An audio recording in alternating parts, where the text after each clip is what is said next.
امت المبارک میں عنوان گفتگو ہے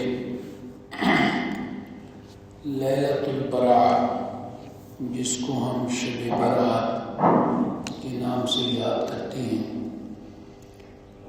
اللہ تعالیٰ کے نظام میں کچھ راتیں کچھ دن ایسے ہیں کہ اللہ تعالیٰ اپنے بندوں پر خصوصی توجہ کرتا ہے، اور مقصود یہی ہوتا ہے کہ اپنے بندوں کو معاف کرنا۔ انہیں تھوڑے وقت میں تھوڑی عبادت کر کے بندے اپنے رب سے زیادہ معافی حاصل کر لیتے ہیں۔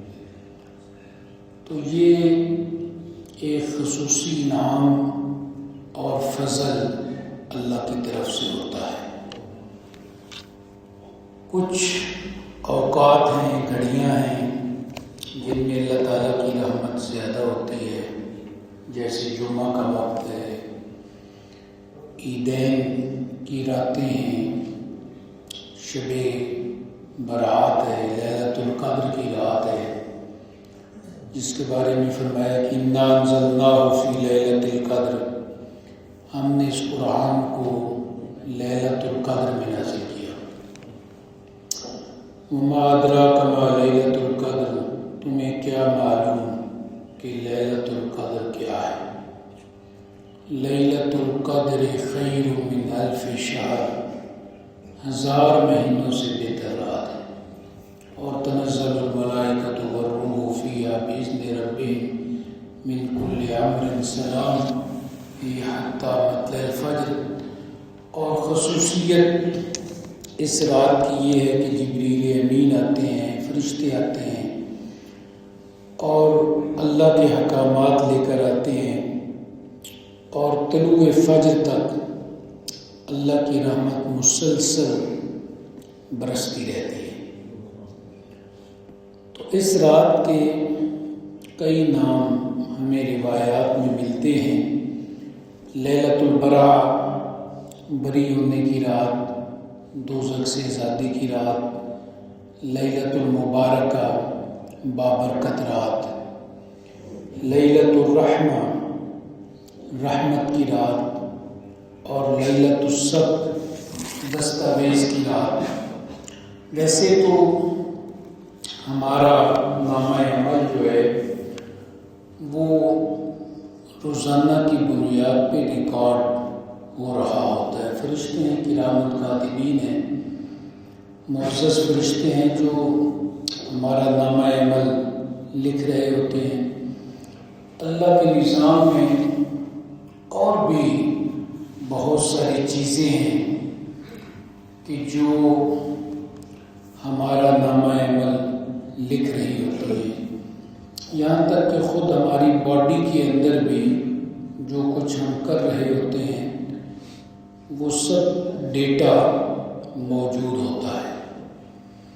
جیسے آج کل فورینسک ہے نا، کہیں پہ وہ جو مجرم ہوتا ہے اس کا نشان کہیں پہ بھی رہ جاتا ہے تو پتہ چل جاتا ہے کہ وہ شخص اس ٹائم پہ یہاں پہ موجود تھا یا نہیں تھا۔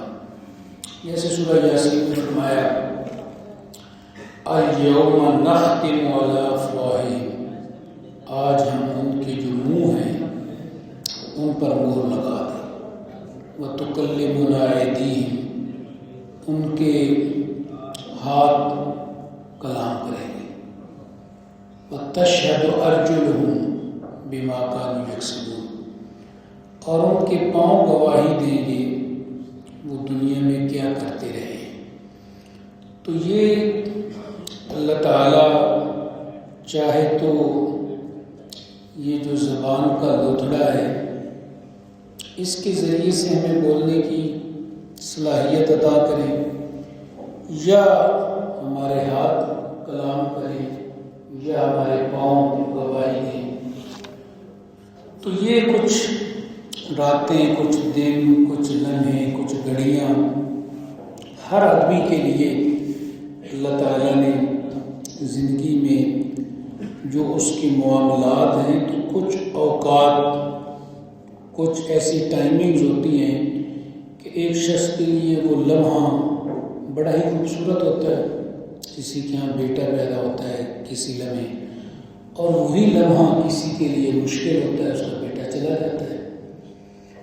تو لیکن کچھ ایسے دن اور راتیں ہوتی ہیں کہ عمومی طور پہ اللہ کی رحمت بندوں کی طرف زیادہ متوجہ ہوتی ہے۔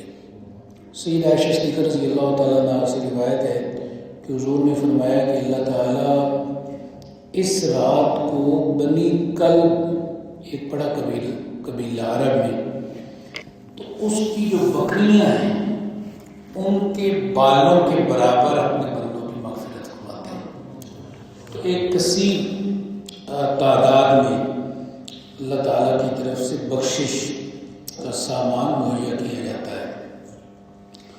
اور ایک روایت میں یہ بھی ہے کہ رسول اللہ صلی اللہ علیہ وسلم نے فرمایا، حضرت علی سے روایت ہے، اذا كانت لیلۃ النصف من شعبان فقوموا لیلہا وصوموا نہارہا، کہ جب شعبان کی 15ویں کی رات ہو تو اس رات میں قیام کرو، یعنی اللہ کے ہاں کھڑے ہو جاؤ، نماز، نوافل اور پھر تہجد، اور دن کو روزہ رکھو۔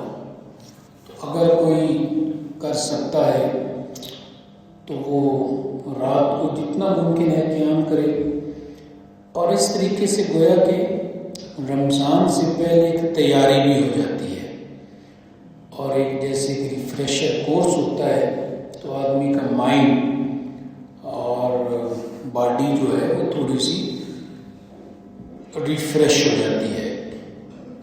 تو کچھ روایات میں یہ بھی آتا ہے کہ اللہ تعالیٰ کے یہاں رزق لکھا جاتا ہے، گویا کہ پورے سال کی ایک دستاویز جو ہے وہ بندے کے لیے مقرر کی جاتی ہے۔ جہاں پہ یہ رات بڑی فضیلت کی رات ہے اور اللہ تعالیٰ کے یہاں بڑا کرم اور مہربانی ہوتی ہے، اور جیسے ایک روایت میں یہ آتا ہے کہ اللہ تعالیٰ آسمان دنیا پر جلوہ گر ہوتے ہیں اپنی شان کے مطابق، ہر جگہ پہ اللہ موجود ہے۔ وَهُوَ مَعَكُمْ أَيْنَمَا كُنتُمْ، وہ تمہارے ساتھ ہے جہاں کہیں تم ہو۔ ویسے تو اللہ تعالیٰ ہر جگہ پر موجود ہے اور اپنے تمام بندوں کے ساتھ اور مخلوقات کے ساتھ موجود ہے، لیکن گویا کہ جو آسمانی دنیا ہے اس کی بھی ایک اہمیت اس حوالے سے ہے کہ اتنی بڑی کائنات میں جو اللہ کی رحمت ہے وہ بہت زیادہ دنیا والوں پر متوجہ ہوتی ہے، اور پھر اللہ تعالیٰ کی طرف سے ایک اعلان ہوتا ہے، حل من مستغفر، کیا مجھ سے کوئی بخشش مانگنے والا ہے تو میں اس کو بخش دوں۔ حل من مسترزق، کیا مجھ سے کوئی رزق طلب کرنے والا ہے تو میں اس کو رزق عطا کروں۔ حل من تائب فیتاب علیہ، کیا کوئی توبہ کرنے والا ہے تو میں اس کی توبہ قبول کروں۔ تو اس حوالے سے یہ رات بڑی اہم ہے کہ عالمین کا رب جس کی بارگاہ میں عام دنوں میں اور عام راتوں میں ہم التجا کرتے ہیں، دعا کرتے ہیں، استغفار کرتے ہیں، اور اس رات میں اللہ تعالیٰ کی طرف سے ایک خوبصورت پیغام، اللہ تعالیٰ کی طرف سے خوبصورت اعلان، ایک صدائے دل نواز وہ بندوں کی طرف متوجہ ہوتی ہے، اور عالمین کا رب وہ یہ فرماتا ہے کہ آج مانگ سکو تو مانگ لو، یعنی گویا کہ جو ہمارا دامن خالی ہے تو وہ اپنی رحمت سے بھر دے گا۔ ہمیں ہر لمحے اللہ تعالیٰ سے دعا کرنی چاہیے، ہر لمحے عالمین کے رب سے استغفار کرنی چاہیے۔ تو یہ تو ہماری ضرورت ہے ہر لمحے کہ ہم اللہ تعالیٰ سے مانگیں، اور مانگنے کا بھی وہ طریقہ جو رسالت مآب صلی اللہ علیہ وسلم نے ہمیں سکھایا۔ بڑی خوبصورت دعائیں ہیں حضور کی، اور آپ ایک ایک دعا میں جائیں گے تو آپ کو وہ اسلوب، وہ انداز نظر آئے گا جو دعا ہم جمعے میں بھی مانگتے ہیں اور باقی نمازوں میں بھی مانگتے ہیں۔ تو آپ ایک ایک دعا میں غور کریں گے تو کتنی جامعیت آپ کو نظر ہے۔ مثال کے طور پہ چھوٹی سی دعا ہے، اللہم اکفنی بحلالک عن حرامک واغننی بفضلک عمن سواک۔ اے اللہ مجھے اتنا رزق حلال عطا کر کہ مجھے کافی ہو جائے۔ رزق ہماری ضرورت ہے، بریڈ اینڈ بٹر، سسٹیننس ہماری ضرورت ہے، ظاہر بات اس کے بغیر تو زندگی نہیں چلتی، جیسے بلڈ کے بغیر زندگی نہیں چلتی۔ تو اے اللہ اتنا رزق حلال عطا کر کہ ہمیں کافی ہو جائے۔ اب یہ بڑے مختصر سے الفاظ ہیں، اللہم اکفنی بحلالک عن حرامک، اتنا رزق حلال عطا کر کہ ہمیں کافی ہو جائے اور ہمیں حرام سے بچا لے۔ اب ٹوٹل یہ 3-4 لفظ ہیں، لیکن ان کے اندر گہرائی، گہرائی، جامعیت کس قدر ہے۔ اور وَغْنِنِي بِفَضْلِكَ عَمَّن سِوَاكَ، اور اتنا غنی کر دے عطا کر کے کہ تیرے سوا ہم کسی کے سامنے سوال کریں ہی نہیں، یعنی اپنی جناب سے اتنا رزق حلال عطا کر، اپنی جناب سے میرے سارے معاملات جو ہیں وہ حل کر دے، مجھے لوگوں سے بے نیاز کر دے، غنی کر دے۔ بھی کتنی خوبصورت دعا ہے کہ کسی بندے سے کوئی واسطہ پڑے ہی نہیں، ڈائریکٹ جو آنا ہے اللہ تعالیٰ کی طرف سے ہے، اور اگر بندوں سے واسطہ بھی پڑے تو وہ بندے اللہ کی رحمت سے معاون اور مددگار ہو جائے۔ تو وہ دعا کا جو انداز ہے، دعا کا جو اسلوب ہے، دعا کا جو طریقہ ہے، جو ہمیں رحمت عالم صلی اللہ علیہ وسلم کے ہاں ملتا ہے، بڑا خوبصورت ہے۔ تو وہ دعائیں، وہ طریقہ، وہ اسلوب جیسے حضور مانگتے تھے، اللہم انا نسألک الہدی والتقی والعفاف والغنی، اے اللہ میں تو اس سے سوال کرتا ہوں ہدایت کا۔ اب یہ ہدایت کا لفظ جو ہے یہ بڑا جامع لفظ ہے، اللہ کی طرف سے گائیڈنس، رہنمائی۔ ہمیں ہر وقت رہنمائی کی ضرورت ہے، کون سی ڈگری کرنی ہے، بچے کی کہاں پہ شادی کرنی ہے، اور اس کے بعد رزق کے معاملات کیسے چلنے ہیں، زندگی کیسے گزارنی ہے، سارے معاملات ہر جگہ پہ گائیڈنس کی ضرورت ہے۔ اے اللہ تیری جناب سے وہ گائیڈنس مجھے ملتی ہے، میرا تیری بارگاہ میں سوال ہے کہ اپنی جناب سے رہنمائی عطا فرما۔ والتقی پرہیزگاری، تقویٰ سے یعنی پرہیزگاری، یعنی گناہوں سے بچو، ہر گناہ سے مجھے بچا لے، جھوٹ، منافقت، حسد، کینہ، بدکاری، ہر طرح کا گناہ میں تیری بارگاہ میں سوال کرتا ہوں، مجھے بچا لے۔ والعفاف، پاک دامنی کا سوال کرتا ہوں، اے اللہ میرا جسم بھی پاک ہو، میری روح بھی پاک ہو، میرا دل بھی پاک ہو، میرا دماغ بھی پاک ہو، ہر طرح کی پاکیزگی اس کا تیری بارگاہ میں سوال کروں۔ اور والغنی، محتاج نہ کر، نہ بچوں کا، نہ بیوی کا، نہ کسی کا، نہ رشتہ دار کا، بس اپنی جناب سے اتنا عطا کر دے کہ ہمیں کسی کی ضرورت ہی نہ رہے، یعنی صرف جو ضرورت ہے وہ تیری ذات کی تو رہے اور تیرے سوا کوئی ضرورت نہ رہے۔ تو وہ اسلوب، وہ انداز جو سید العالمین صلی اللہ علیہ وآلہ وسلم کا ہے، اس اسلوب سے مانگنا، تو اس کے اندر پھر کیا ہی بات ہے۔ اچھا، حضور نے کچھ ایسے لوگوں کی جانب توجہ دلائی کہ جب تک یہ لوگ توبہ نہیں کرتے اللہ تعالیٰ کے ہاں ان کو معاف نہیں کیا جاتا، یعنی ان کی بخشش نہیں ہوتی۔ جب وہ توبہ کریں گے تو پھر ان کی بخشش ہوگی، ورنہ اس رات میں بھی اللہ تعالیٰ ان کی بخشش نہیں کرتا۔ اور یہی رسول لیلۃ القدر کے حوالے سے وہ کون سے لوگ ہیں؟ تو حضور نے فرمایا مشرک جو ہے، یعنی شرک اللہ تعالیٰ کو بڑا ہی ناپسند ہے. یہ اللہ کا حق جو ہے اس پہ ڈاکہ ڈالنا ہے، اور اللہ تعالیٰ بالکل پسند نہیں کرتا اور فرماتا ہے ان الشرک لظلم عظیم، شرک ظلم عظیم ہے. اور ان اللہ لا یغفر ان یشرک بہ ویغفر ما دون ذلک لمن یشاء. اللہ تعالیٰ سب کچھ بخش دے گا لیکن شرک کو معاف نہیں کرے گا. شرک برابر کسی کو اللہ کے مقابلے میں کھڑا کر دے. دوسرا بڑا گناہ جس کے بارے میں حضور نے توجہ دلائی وہ ہے کسی کو ناحق قتل کرنا. من قتل نفسا بغیر نفس او فساد فی الارض فکأنما قتل الناس جميعا. جس نے کسی جان کو ناحق قتل کیا اور اس نے غیر پوری انسانیت کا قتل، اس نے پورا فساد پھیلا دیا. ومن یقتل مؤمنا متعمدا فجزاؤہ جہنم خالدا فیہا. سورہ نساء میں فرمایا کہ جو کسی مومن کو جان بوجھ کے قتل کرے گا اس کے لیے پھر ہمیشہ کے لیے جہنم ہے. تو ناحق کسی کو قتل کرنا. تیسرا جو گناہ ہے جس کے بارے میں حضور علیہ السلام نے توجہ دلائی اور فرمایا کہ جب تک یہ اللہ کی بارگاہ میں توبہ نہیں کرے گا، استغفار نہیں کرے گا تو اللہ تعالیٰ اس شخص کو بھی معاف نہیں کرے گا، اور وہ ہے والدین کا نافرمان.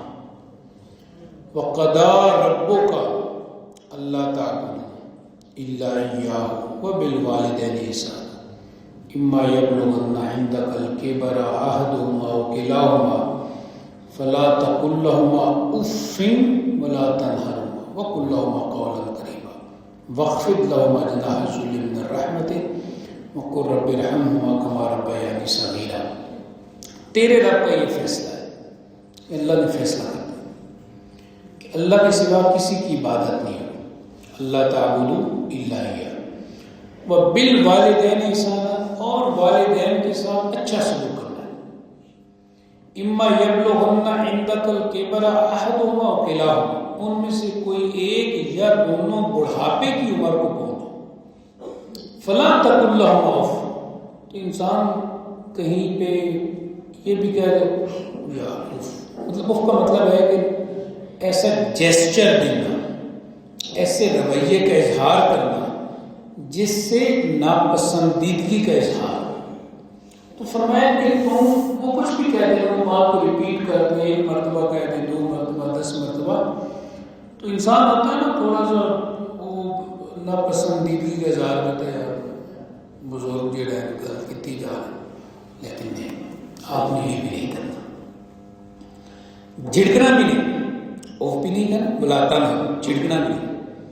وَقُلْ لَهُمَا قَوْلًا كَرِيمًا، اور ان سے بات کرنی ہے تمیز کے ساتھ، باعزت طریقے سے. کریم کا مطلب باعزت. تو رسپیکٹفلی آپ نے ان کو ٹریٹ کرنا ہے، کہیں پہ ان کی رسپیکٹ مجروح نہ ہو. اور وَخْفِضْ لَهُمَا جَنَاحَ الذُّلِّ مِنَ الرَّحْمَةِ، اپنی رحمت کے جو پر ہیں وہ والدین کے لیے بچھا دیں. یعنی میکسیمم لیول پہ جتنا تم ڈاؤن ٹو ارتھ جا کے ان کو سر کر سکتے ہو، خدمت کر سکتے ہو، تو یو ہیو ٹو ڈو، تمہیں یہ کرنا ہے. اور پھر کیا کرنا ہے؟ وہ زندہ ہے یا فوت ہو، ان کے لیے دعا کرنی. قُلْ رَبِّ ارْحَمْهُمَا كَمَا رَبَّيَانِي صَغِيرًا، اے اللہ میرے والدین پہ ایسے رحم کر جیسے بچپن میں انہوں نے ہمیں پالا اور پوسا ہے. تو یہ اللہ تعالیٰ نے ہمیں سکھایا ہے کہ تمہارے والدین جو ہیں ان کو تم نے کیسے ٹریٹ کرنا ہے. تمہارا رویہ کیا ہونا چاہیے، تمہارے جیسچرز کیا ہونے چاہیے، تمہارا اور ان کی محفل میں تمہارے آداب، اخلاق، کردار کس طرح کا ہونا چاہیے. اور پھر ان کے لیے دعا بھی کرنی ہے. اور جن کے پیرنٹس چلے جائیں وہ ضرور ایک بات کو پیش نظر رکھیں کہ جیسے دنیا میں ان کا ہمارے رزق میں حق تھا تو مرنے کے بعد بھی ان کا حق باقی ہے، اور ان کا ایک حصہ والد یا والدہ کا، بے شک آپ 100 روپیہ دیں، 1000 دیں، 2000 دیں، منتھلی یا جیسے جس کو سہولت ہے، تو وہ ان کا حق غرباء میں، مساکین میں پہنچاتا رہے۔ اگر ان کے دوستوں میں سے یا رشتہ داروں میں سے ان کا کوئی بہن، بھائی، آپ کی پھوپھو، ماموں، کوئی بھی قریبی عزیز ہے تو سب سے پہلے ان کو دیں۔ اگر وہ مستحق ہیں، ان کے جو دوست ہیں ان کو دیں۔ اگر وہ بھی نہیں تو پھر ان کے جو ویسے جو غرباء ہیں، مساکین ہیں، تو ان کے لیے وہاں پہ اللہ کے راستے میں ان کے نام کا، اس کا جو فائدہ ہے اور ثواب ہے وہ میرے والدین کو پہنچتا ہے۔ اس کے بعد وہ شخص جو رشتوں کو توڑتا ہے، قطع رحمی کرنے والا ہے۔ ایک صحابی ہے، انہوں نے عرض کی حضور رشتہ دار اچھا سلوک کرتے ہیں، ہم بھی کرتے ہیں، میں ایک بدلے کا بدلہ ہو گیا۔ اصل بات یہ ہے کہ اگر وہ آپ سے تعلق توڑتے بھی ہیں تب بھی جوڑو، سل من قطع، جوڑو جو آپ سے تعلق توڑتا ہے۔ وعفو من ظلم، ظلم بھی کرتا ہے تو معاف کر دو۔ مشکل کام ہے لیکن یہ کرنا ہے اور یہ رسول اللہ صلی اللہ علیہ وسلم کا حکم ہے۔ وَيَقْطَعُونَ مَا أَمَرَ اللَّهُ بِهِ يُوصَلَ، یعنی جو فسادی ہیں ان کو قرآن مجید نے ان کے بارے میں بیان کیا کہ وہ جس کا اللہ نے جوڑنے کا حکم دیا ہے اس کو توڑتے ہیں، تو یہ مت کرو۔ اسی طرح عادی شرابی شراب نہیں چھوڑتا جب تک توبہ نہیں کرے گا۔ چغل خور، ان ادھر کی بات ادھر، ادھر کی بات ادھر، اور اس کے ذریعے سے لوگوں کو لڑانا۔ سورہ ہمزہ میں فرمایا وَيْلٌ لِكُلِّ ہُمَزَةٍ لُمَزَةٍ، ہلاکت ہے اس شخص کے لیے جو منہ پہ تانے دیتا ہے اور پیٹھ پیچھے عیب جوئی کرتا ہے۔ الذی جمع مالا وعددہ، سب مال بڑا جمع کر کے رکھتا ہے، گمان کرتا ہے ہمیشہ ہے، اللہ لا ينبغي فی الحطمہ، وہ حطمہ میں ڈال دیا جائے۔ وما ادراک ما الحطمہ، تمہیں پتہ ہے حطمہ کیا ہے؟ نار اللہ الموقدہ التی تطلع علی الافئدہ، وہ اللہ کی بھڑکائی ہوئی آگ ہے جو دلوں تک۔ اس لیے جو چغل خور ہے وہ جب تک توبہ نہیں کرے گا تو اللہ تعالیٰ اس بابرکت رحمت والی رات میں بھی اس کو معاف نہیں کرے گی۔ یعنی یہ رات ایسی ہے کہ بنو کلب کی بکریاں ان کے بالوں سے زیادہ لوگوں کی بخشش ہوتی ہے۔ رات کے بارے میں حضور نے فرمایا قیام کرو، دن کے بارے میں فرمایا روزہ رکھو، اور اس رات میں گویا کہ رزق اور جو دیگر معاملات ہیں وہ بھی طے ہوتے ہیں، اور پھر اللہ تعالیٰ کی طرف سے اعلان ہوتا ہے کوئی مجھ سے بخشش مانگنے والا ہے تو بخشش مانگے، کوئی توبہ کرنے والا ہے تو توبہ کرے، کوئی رزق مانگنے والا ہے تو رزق مانگے۔ تو اتنی بابرکت رات میں بھی اگر یہ جرائم ساتھ ہیں جس میں شرک ہے، والدین کی نافرمانی ہے، کسی کو ناحق قتل کرنا ہے، ڈاکہ ڈالنا ہے، کسی کی عزت پر، مال پر جان کے دربے ہونا ہے، رشتوں کو کاٹنا ہے، اور تو یہ جو معاملات ہیں جب تک کوئی شخص ان کی توبہ نہیں کرے گا، استغفار نہیں کرے گا تو اللہ تعالیٰ اس کو معاف نہیں کریں گے۔ اور یہ بات رسالت مآب صلی اللہ علیہ وسلم نے فرمائی۔ باقی اس رات کو کیسے گزارنا چاہیے، آپ اس میں صدقہ دیں، خیرات کریں، اور رات کو نماز اپنی مغرب کی جماعت کے ساتھ پڑھیں، عشاء کی جماعت کے ساتھ پڑھیں، پھر جتنی دیر آپ سو سکتے ہیں سو جائیں، کم از کم گناہ نہ کریں، تہجد میں اٹھیں، تہجد پڑھیں، نماز فجر پڑھیں، اور طلوع فجر تک ممکن ہو تو مسجد میں رہیں، اشراق پڑھ کے جائیں۔ تو بس رات کا قضا ہو گیا، کوئی ضروری نہیں کہ آپ نے پوری رات اللہ کی بارگاہ میں کھڑے ہونا، نمازیں مغرب عشاء جماعت کے ساتھ پڑھ لی، تہجد پڑھ لی اور فجر پڑھ لی، تو گویا کہ اس رات کا ادا ہو جاتا ہے، لیکن اس کے ساتھ کوئی گناہ نہیں کیا۔ اصل پھر یہ بھی امپورٹنٹ ہوتا ہے نا کہ گناہ بھی ساتھ نہیں کرنا، یہ نہیں کہ ہمارے یہاں تو اب خیر چیزیں کم ہوں گی، ورنہ آتش بازی، ہلڑ بازی اور پتہ نہیں کیا کیا۔ چلیں اب گورنمنٹ لیول پر بھی اس پر ان چیزوں پر سختی سے پابندی، اور پھر اہم ترین بات یہ ہے کہ اللہ کے ہم توبہ کریں، ہمارے جتنے بھی گناہ ہیں ان میں اللہ سے توبہ کریں، اس چیز کو پیش نظر رکھیں جو اللہ کا ارشاد ہے، یا ایھا الذین آمنوا اتقوا اللہ ولتنظر نفس ما قدمت لغد واتقوا اللہ ان اللہ خبیر بما تعملون۔ اے لوگوں اللہ سے ڈرتے رہو اور میں سے ہر شخص دیکھے کہ اس نے اللہ کے ہاں آگے کیا بھیجا ہے. واتقوا اللہ، اللہ سے ڈرتے رہو. اور پھر فرمایا وَلَا تَكُونُوا كَالَّذِينَ نَسُوا اللَّهَ فَأَنسَاهُمْ أَنفُسَهُمْ أُولَٰئِكَ هُمُ الْفَاسِقُونَ. ان لوگوں کی طرح نہ ہو جاؤ جنہوں نے اللہ کو بھلا دیا، تو اللہ نے خود انہیں ان کی یاد سے بھلا دیا. اور پھر آگے فرمایا جو ہم رکوع پڑھتے ہیں نا، یہ کوئی آخری رکوع سورہ شروع لا یستوی اصحاب النار واصحاب الجنہ، اصحاب الجنۃ هم الفائزون. جنت اور دوزخ والے برابر نہیں ہو سکتے. ظاہر بات ہے دوزخ میں وہی جائیں گے جنہوں نے اللہ کو بھلا دیا ہے، اور جنہوں نے اللہ کو یاد رکھا ہے وہ تو جنت میں جائیں گے. تو جنت اور دوزخ برابر نہیں ہو سکتے، اہل جنت ہی کامیاب. اللہ تعالیٰ ہمیں اس رات کو پہچاننے، اس کا حق ادا کرنے، توبہ اور استغفار کرنے کی توفیق عطا فرمائے. وآخر دعوانا